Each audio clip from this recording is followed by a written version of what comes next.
रहीम।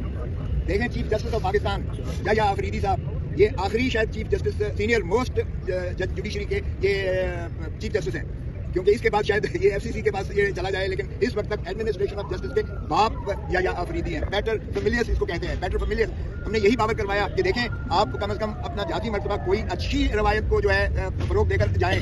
ये इंसानी हकूक का मसला ही नहीं है, ये बुनियादी हकूक जो है मुयसर हैं इमरान खान साहब को, और बुनियादी हकूक का आपने हल्फ उठा रखा है कि आइन पर अमलदारी करवाना आपकी मस्बत, आपकी यकीनी बनाना आपका फर्ज फरीज़ा मनसबी है, और आपने पाकिस्तानी अवाम को उनका बुनियादी हकूक के तहफ़्फ़ुज़ हैं आप। इसलिए एज अ बेटर फेमिलियस आपको हर एक की जान और सेहत के बारे में आपने ही ये जो है इसको आगे लेकर चलना है। कि हम आज जहाँ इसलिए इकट्ठे हुए हैं, इमरान खान साहब के बुनियादी इंसानी हकूक जो है उनको नहीं दिए जा रहे। हफ्ते की शाम पिछले हफ्ते उनको अडियाला जेल से पिम्स अस्पताल लेकर आए और इस तमाम अमल को क्या रखा गया। पिम्स अस्पताल में उन पे एक सर्जरी की गई उनकी आंख पे, और उसके बाद इस तमाम अमल को झुकाया गया, झूठ बोला गया। 5 दिन हुकूमती वज़रा ये कहते रहे कि ऐसा कुछ नहीं हुआ। उसके बाद जब आप लोगों ने, सहाफ़ती हलकों ने हक़ाइक़ वाज़े किए, तो इनको अपना झूठ मानना पड़ा, और कल ये इकरार किया कि खान साहब की आंख के हवाले से तशवीश थी, जिसलिए उनको पिम्स अस्पताल लेकर आए और वहाँ उनकी आंख पे एक प्रोसीजर हुआ है, सर्जरी हुई है। तो एक बर्बरियत थी, इंसानियत के बुनियादी उसूलों के खिलाफ था। जेल का कानून जो है वो भी ये कहता है कि अगर किसी कैदी को आप अस्पताल में लेकर जाते हैं किसी अमल के लिए, तो फिर फौर आपके खानदान को मुतले करना है। खानदान को नहीं बताया गया कि क्या वजह थी उनको अस्पताल ले जाने की, ये भी नहीं बताया गया कि किस डॉक्टर ने वहाँ क्या प्रोसीजर किया है, क्या ऑपरेशन किया है, क्या इंजेक्शन लगाए हैं, क्या दवाई दी है। ये सब कुछ इमरान खान और इस कौम पर एक हमला है, हमारे इंसानी हुकूक पर हमला है। लतीफ खोसा साहब, सीनियर एडवोकेट सुप्रीम कोर्ट, और मैं कुछ देर कबल चीफ जस्टिस या आफरीदी साहब के चैम्बर में गए। हमने वहाँ मुलाकात की दरखास्त की, पता चला कि चीफ जस्टिस साहब अवेलेबल नहीं है अपने चैम्बर में।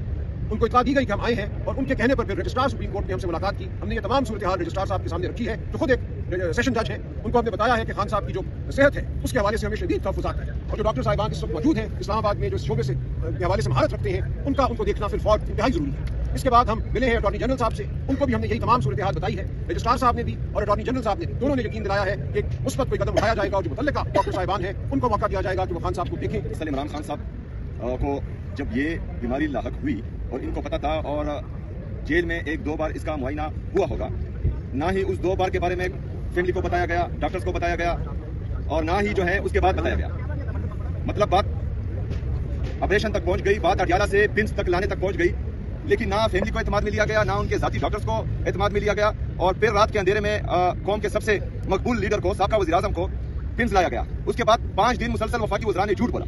पहली बात तो यह है कि इस बात पर सबसे बड़ी तशवीश है कि पिम्स में इस तरह का रेटिना स्पेशलिस्ट कोई है ही नहीं जो इलाज कर सके। दूसरी बात यह है कि जो लोग गैर कानूनी तौर पर, मेरे लीडर, मेरे कायद जनाब इमरान खान साहब को, उनकी अहलिया बुशरा बीबी को जेल में कैद रखे हुए हैं, तो उन पर मजीद हम क्या एतमाद कर सकते हैं कि वो इनका ख्याल रखेंगे।